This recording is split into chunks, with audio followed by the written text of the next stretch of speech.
And we're live. We're live. 5, 4, 3, 2, 1. And welcome to Spaghetti and Baseballs, brought to you by the Italian American Baseball Foundation. I am your co-host, Natalie Spitaleri, alongside one of my favorite people in the world, even though he's from Massachusetts, Chris Colabello. Chris. The real me is here. I'm not just going to have the bobblehead do the show. I found this in my basement the other night, so I brought it. That would have been so much fun if the Colabello bobble was doing the show. Call a bobble. That's what we call a bobble. So it's been a couple of weeks. How have you been? I'm good. How are you? I've been good. Busy. Keeping busy. IABF has been busy. We did our first 13U baseball tournament in the Bronx, which was awesome, with the Van Ness Little League. The Bandits won from Brooklyn, which was awesome, but we did have Carmine's Warriors come in second place, which was really neat, and that was exciting. 3 days. It was fun. It's great to see the kids back out there. One thing is I'm happy baseball's happening. I saw all the pictures on everybody's social media, but the only thing I would have really wanted was for Carmine to bring some pizza, and that would have made me happy. If somebody had told me and that I knew there was going to be pizza there, I would have shown up. I would have driven from Massachusetts, the worst state ever, according to you, to New York. I'm sorry. I had to. That was easy. Yeah.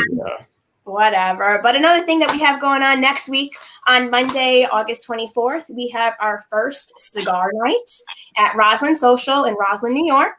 It's $150 per person, and you get cigars, family-style food, past hors d'oeuvres, and drinks, open bar. So I hope you guys check us out. I can just picture a lot of Italian dudes with their shirts, open down to here and sifters. Absolutely. Are there a lot of sifters there? I don't know. Just make sure you take pictures. Is that what they're called? The sifter? You drink like brandy out of them? I think so. Your guess is as good as mine. But if all I want to see is pictures of sifters. So if you see them, you send me a picture. All right.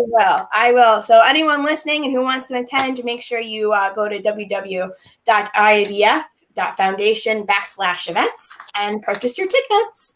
But let's get back to business and what we're doing with IABF with our Spaghetti and Baseballs. Our mission is what? Do we have one? Do we have a mission?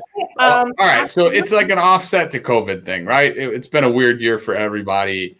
I think part of us, all of our internal discussions have been about really just bringing support to the baseball community, to the Italian American community. And obviously the foundation's near and dear to all our hearts. And we just thought it would be a cool thing to be able to do to kind of offset having to be quarantined for the better part of 2020. And, here we are in August now already. And crazy. Yeah, I just think it's something cool that we get to do. I certainly feel honored that I'm part of it, and we've had such cool guests, especially like the one we're bringing on tonight too. So I think it's a lot of fun. I mean, I always say I don't know what I'm doing, but I'm having fun chatting with you and our guests, and I guess we should bring out our guest. Yeah, and just FYI, I heard we're the #1 ranked Italian American web podcast done at 8:00 on a Wednesday on this side of the Mississippi River. So we got that going for us. I know. I honestly, if we don't win awards this year, a sports Emmy, I mean, they just had the sports Emmys just a couple days ago, actually. I mean, honestly, we're a shoo-in. And it's the only show that I'm allowed to host and put my hat on like this too, which is you can do whatever you want. Well, we have another special guest. We've been doing the tandem guest for a while, but we have a single guest tonight. And I guess I'll introduce him, right? Is that time? Yeah, all right. So this guest is from Stamford, Connecticut, well recognized in both New York and Massachusetts for different reasons as we get to it. He was drafted in the first round, 5th overall by the Dodgers, went to Arizona State University and USC. I want to hear a little bit about that when we get him on. He made his major league debut on September 2nd, 1969. And at the time, he was the second youngest player in the major league. So that was kind of cool to have that honor. He ended up playing for 5 organizations: the Dodgers, the Angels, the Padres, the Mets, and the Mariners.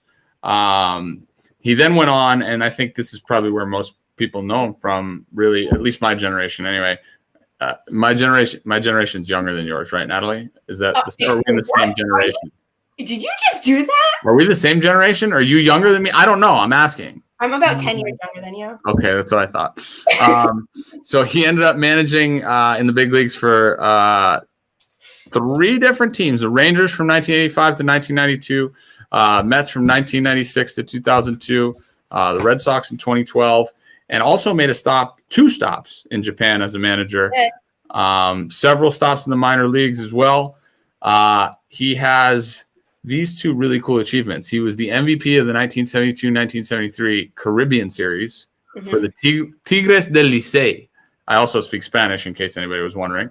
And he was playing the outfield during Nolan Ryan's first no-hitter in the big leagues, and then also was the manager for his last 2 no-hitters in the big leagues, which is incredible to me.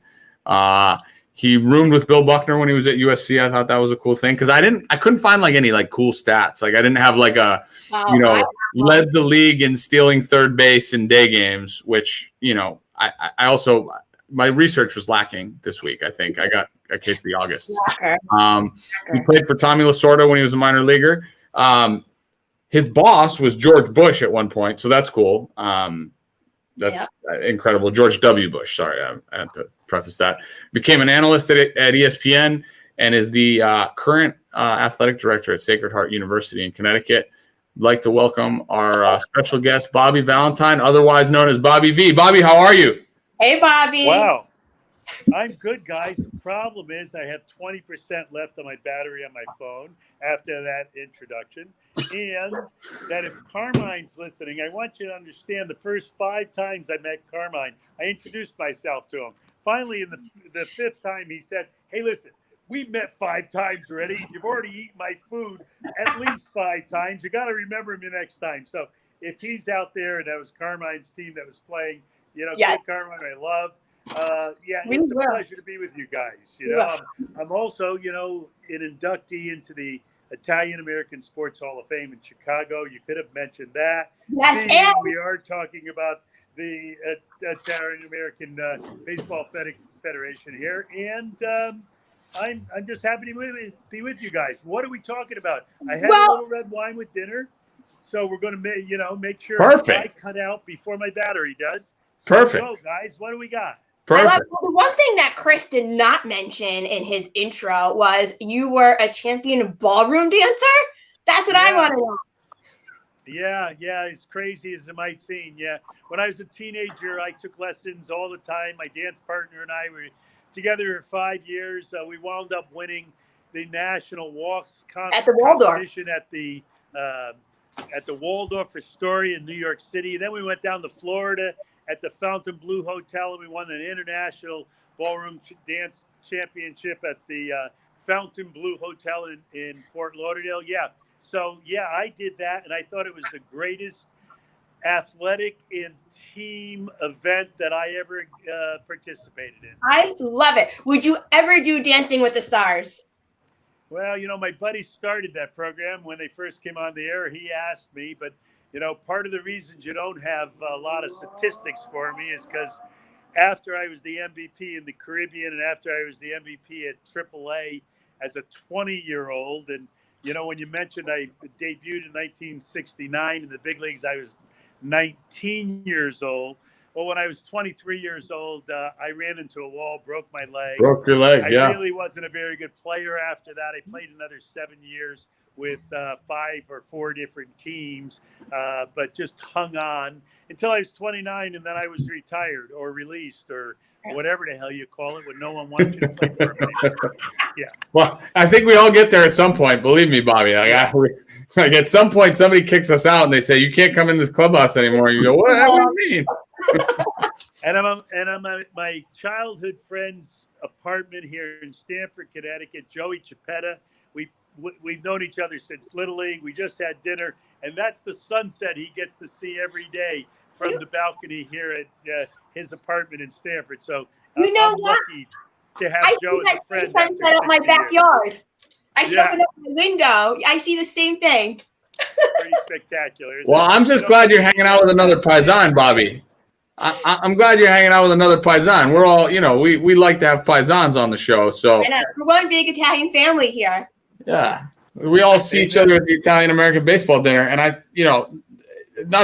think we all had a story. I think we've all met you at least, 2-3 times. And hey, you're just a popular guy, man. It's not your fault you can't remember people. You know what I mean? It is what it is. And one embarrassing thing, I made you a never fed me. Hmm? Carmine fed me. You guys never fed me, so if I don't recognize you, it's okay. You know what I you ate did? his food for nothing. You know what you did? You gave me drinks at Bobby V's in Stanford. That's Hello, where. girl, because you're a Greenwich girl, right? Yes, I am. I heard some dubious stories about Natalie's performances at that place, by the way. I'm not going to talk about them on the air, but I'm just saying, I heard some stuff. Great times at Bobby. I love Bobby V's. I was only open at the same location in Stamford, Connecticut. You could kind of see it right over my shoulder there for 38 years. And Incredible. I still have a location here in Stamford right around the corner. I had 7 places open at one time. That's the new Bobby V's here in Stamford, Connecticut. Yeah, that's no joke. Like 40,000 square feet here in Bobby V's. The other place was like 3,000 square feet. But the new place is cool, and we need some warm bodies in it because with this COVID thing, people, when you have 400-seat capacity, people aren't going to those places. But they're going to our place enough now that sports are back. Yay, rah. Let's keep it going. Yeah. You have to get the wings. Chris, if you ever come down from Massachusetts, you should come to Bobby V's with us. Best wings a long ways. So you guys just affected one of my rapid fire questions, which will be at the end, but that's okay. It's fine. I'll go with it anyway. We'll ask a couple simple questions and then we'll let you get back to doing what you're doing. We just appreciate your time. Obviously it's good to have you. You're kind of a baseball legend, Bobby. Like whether you like to admit it or not, or you think yourself that way. I grew up. You were part of my baseball growth, my development. I got to see you a little bit as a player toward the end. And then as a manager, obviously, and you managed here in my hometown. I'm a Boston guy. You managed the Red Sox, so and obviously I got to hear you a lot on ESPN. But how did you get involved in baseball when you were growing up to begin with? Like how did it become part of who you are? Hey, with this guy Joey Chipetta, same type of routine. Actually, my father was the coach. I was an 8-year-old. He put me in the game. I had a costume to wear. I used my brother's glove, and before you knew it, I was playing with the big guys, playing with the older kids, and I was lucky. A lot of things fell my way. When you said I was the number 1 draft choice of the Dodgers, it was because I got to go and play for another Italian named Lou Lamoriello, who's the president of the Islanders, who are going to go on and win the Stanley Cup this year. Yeah. But Lou was the baseball coach in Cape Cod in 1967. Wow. Somehow he heard about me here in Stamford. I went up there and played for him in Cape Cod. A lot of scouts saw me, so I became a number 1 draft choice. And as you mentioned, I got up on a plane from Stamford, Connecticut, got off the plane in Salt Lake City, Utah, drove down to Ogden, Utah, and met my rookie league manager, and that was Tommy Lasorda. So when you start to think that Lamoriello, Chipetta, Lasorda, that I like those guys because I was Italian, that's not the case. I like those guys because they were Italian. You know what I mean? For sure. For sure. Well, and then obviously, like, you talked a little bit about your transition from playing to coaching, and I think I knew about your injury, and I didn't know how sensitive a subject it was. But obviously, you went on to have a pretty storied coaching career, both in the big leagues and in Japan. Talk a little bit about how you ended up becoming a manager, and was that something you saw in your future all the time as in baseball, I guess? I'm sorry, how I became what? How you ended up becoming a manager. Was it always something you saw in as part of what you wanted to do? No, hell no. No, I couldn't play anymore. I said to Tommy Lasorda, all right. I said, hey, Tommy, what do you think? Can I still play? He said, nope, you're not a very good player. You should start thinking about coaching. And then things just fell my way. I became a third base coach for the Mets when I was 31. And then my teammate from the Mets from 1978, when we were teammates with the Mets, maybe 77, became the general manager in Texas, Tom Grieve. And he called me up and said, hey, I'm going to fire my manager. Why don't we do some music together? So I did 7 years of managing in Texas and 7 years in New York and 7 years in Japan and 7 months in Boston. Yeah. So I did like 24 years of managing, counting a couple stints in Norfolk, Virginia. And I kind of liked it.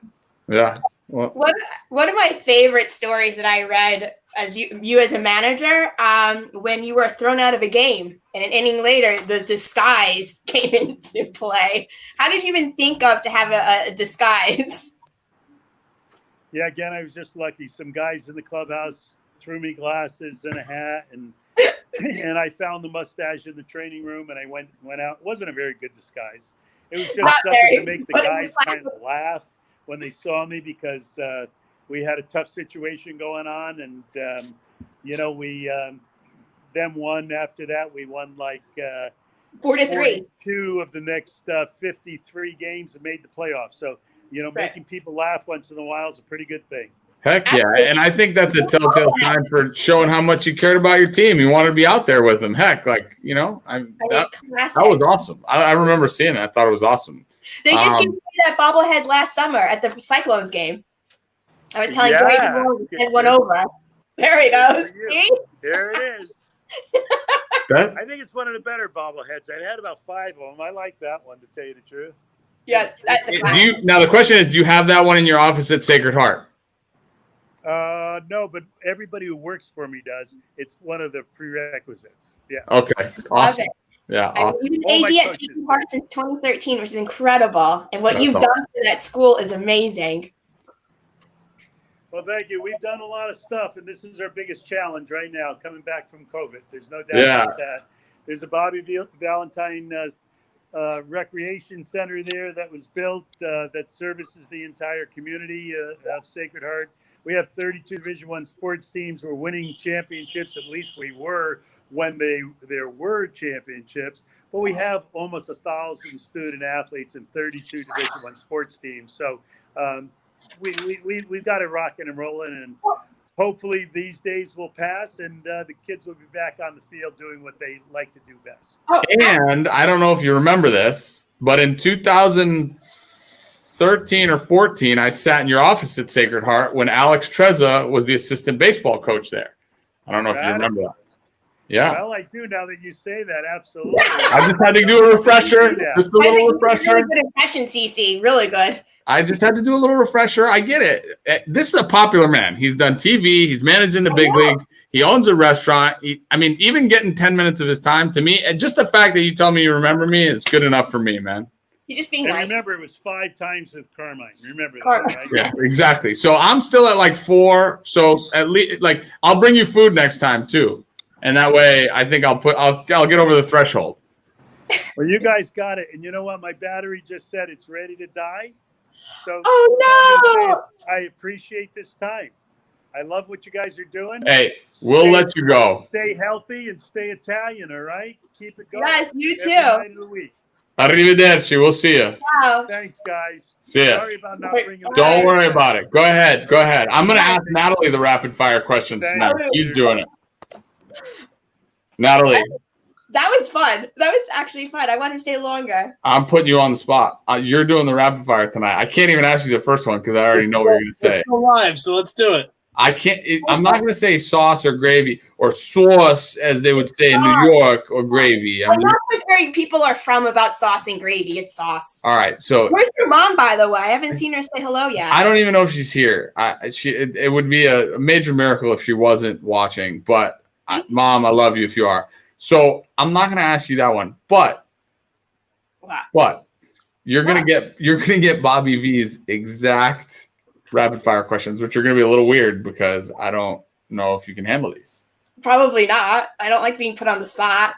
All right. So the first one. This became a CC and Nat show. By the way, before we start, because this is to the point of sauce or gravy. So I was telling Bobby before, my best friend, one of my best friends is a kid named Alex Trezza. He's from Orange County, New York, like Middletown area. We played together for like 7 years in independent ball.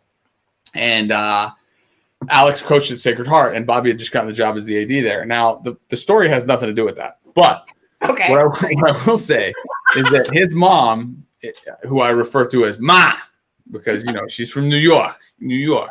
Is that right? New York. Anyway, Mrs. Trezza, Ma Trezza is very blunt as a woman. Like, she's very blunt. So like, she would come to our games, and when I played in the Can-Am League, and she would say, "Christopher, you need to understand something. Baseball is really simple. They got a ball, you got a bat. They throw you the ball, you hit it with the bat." And then I say, "Yeah, it's really easy. You're right." And then she'd say, "Yeah, you just hit the ball with the bat." And I said, "Then, Ma, we go get some coffee, right? You go get some coffee." So that she made a shirt for me when I first got to the big league. So I had where is the shirt? It was a constant reminder of how easy baseball is. And it is very easy. It's not that difficult. So anyway, if Ma Trezza watches this, Ma Trezza, I love you too. I love it. So here's your rapid fires. You only get 4. Okay. I have to do 4? 4. It's not 5. The saucer gravy thing I already know. Yeah. Really? So, playing or coaching?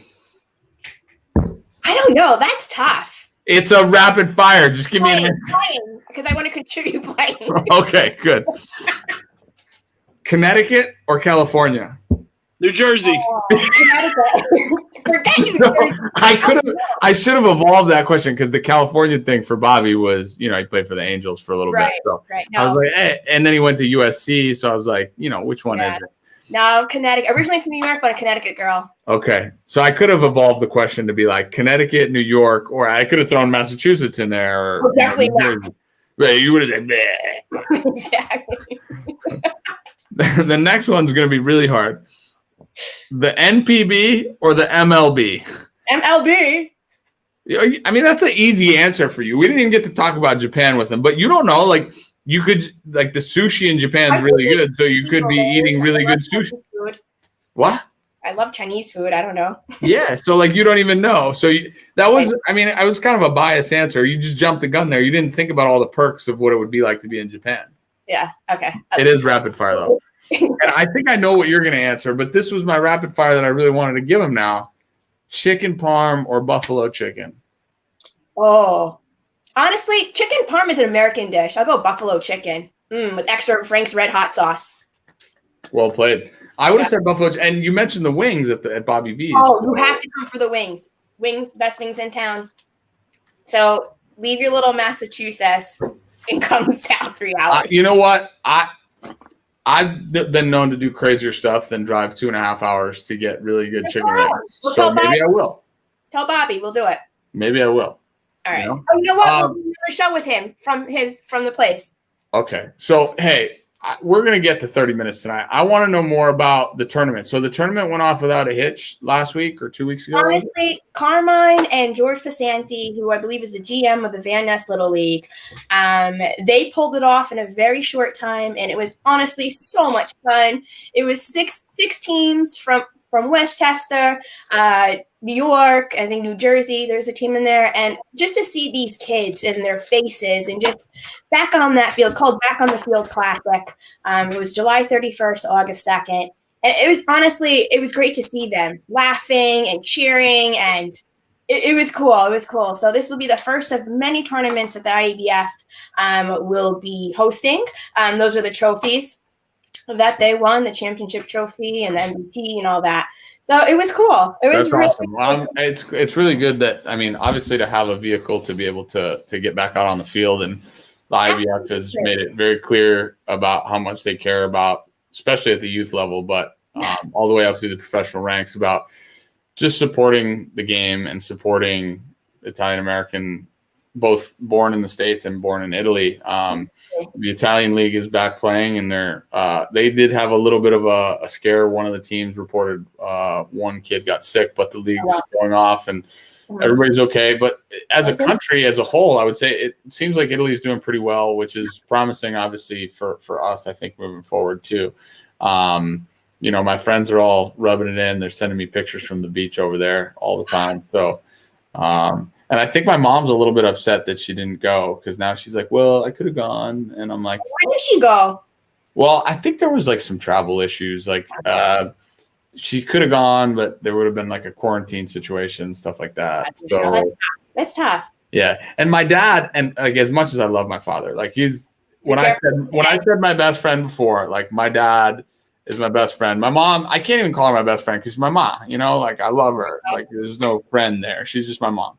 So no offense to my mom about the relationship with my dad, but my dad's like my buddy, right? And I have to preface that, like, this is like saying with all due respect before you do anything else where you're allowed to say anything, right? Mm-hmm. No matter what, my dad would have found a way to complain. So if he went to Italy and sat on the beach, he would have complained. If he was playing golf with me, he would have complained. If he was watching me play baseball, he would have complained about how many hits I did or didn't get.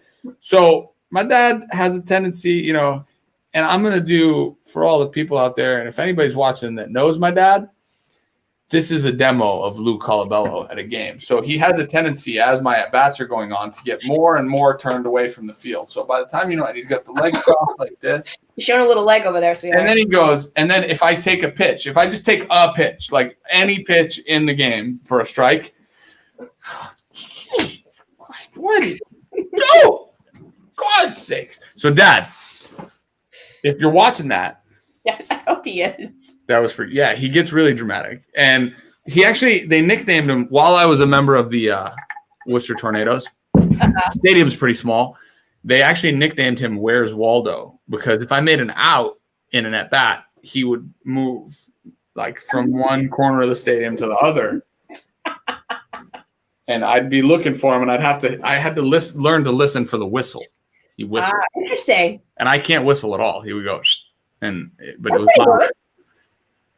That's pretty good. But I had to teach him that when he got to the big leagues, he wasn't allowed to do that because, like Dad, you have an assigned seat. It's the major league. You can do whatever you want. Yeah, but by the time I got done my time in Toronto, he knew all the ushers' names. Like, he'd be like, "Hey, did you see George over there?" I'm like, well, that's what we do. We go friendly with everybody. I'm like, who's George, Dad? Like, I don't. He's like, no, George. He's friends with Paulie, and I'm like, what? You know everybody. Like, he was the mayor. I love it. It's amazing. Hey, what's going on in your life? I need to get this show to 30 minutes. I want to know what's going on in your life. What's not going on in my life? There's a lot going on. All great stuff.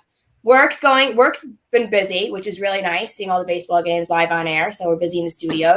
You guys have to wear like a hazmat suit in the studio? Honestly, no, they're not doing that, but there are a lot of regulations out there. We have to sign in a daily questionnaire before you enter the building, wear masks in all common areas. So it's a lot. I haven't been back to the office since March 12th. So I don't know when I'll be back, but I am a busy bee here working from home, which is great. So I'm very grateful. Well, that's good. Working. Yeah. If anybody wants to come volunteer themselves to be my intern, I could really use one. An intern? What do you want? What do you need? A little bit of everything. Just, somebody to just. I'll do this. I'll trade lives with somebody if they want right now, and as long as the other person's life involves being on the phone less than 10 hours a day. Oh God, ugh! I could never be on the phone that long. Yeah, it's not easy. No, it's not. It's not. What's going on with you? Let's talk about this Colorado. A little bit of everything. Yeah. A little bit of everything. The company, building a company, dealing with some other stuff that's, whatever. That's not for here, but it is what it is. And it's good. I'm at the office at 8:30 at night. So Brian Eisenberg says Cece's working too hard. So hard. But I am repping the company, Brian. So at least we got that going for us. We need to get one of those shirts. Huh? We need to get one of those shirts. We need people to send us swags if anyone's listening. Baseballism, whatever it is. I love swag. Swag's tight. I have some swag right on my desk because I have to hit in this thing called the Hit Tracks Open. Now, bear in mind, like I've hit once in like the last 3 months probably. So this is swag. These are my these are Troy Tulowitzki, by the way. Tulowitzki. Oh, see the two? Fancy. Yeah, I'm so cool. You see that? So cool. Yeah, in the next 2 days I have to hit in the Hit Tracks Open, which is like this thing that Hit Tracks is a cool baseball tech. It's like a machine you put in the cage, you hit the ball, you see it on the field, it's nasty. But they're doing a really cool thing is like a kind of support minor league players, professional players who are not playing currently. Right. And they're actually offering a $10,000 first prize, which I promised to Lee Mazzilli if I win. Right. donating directly to charity. So That's awesome. I better come with it. You better. In the next like day or two. Okay. I'm a little nervous about it. I'm not gonna lie to you. Not because I can't hit, but because I feel like it's a machine. It's so easy. They have the ball. You have the bat. All you have to do is hit it. And then do what after? You get some coffee. Then you get some coffee. And we have an espresso machine here too, because the owner at Hitchtrax is Italian. So I love it. I love it. Before we send off, I guess remind people to watch us. Follow us along on the IBF Foundation website. So you can help us fuel our mission of providing equipment to teams, uniforms, and documentation for kids who want to become Italian citizens to play for the WBC or the Olympic team. We provide scholarships. We do clinics and showcases. We're here to promote the game here in the U.S. and in Italy, and we can't do it without your help. So make sure you guys check us out. Website down there. IBF.foundation. Yeah. So that's do you think they're gonna make a /CC and Natalie Spaghetti and Meatballs? I think we should do a promo. I think we should get together and do I'm just saying, we are the top-rated Wednesday night 8 p.m. show that is on this side of the Mississippi that involves this many Italians. So I'm just saying, like, we deserve our own page. You know what I mean? I agree. But until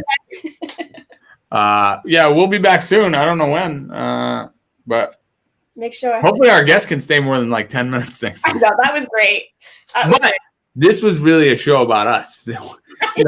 Bobby V brought the color. He was a TV analyst, so he brought a little color. We did the play-by-play. We did. It was great. Always great with you, Cece. My pleasure. Next time. Ciao. Arrivederci.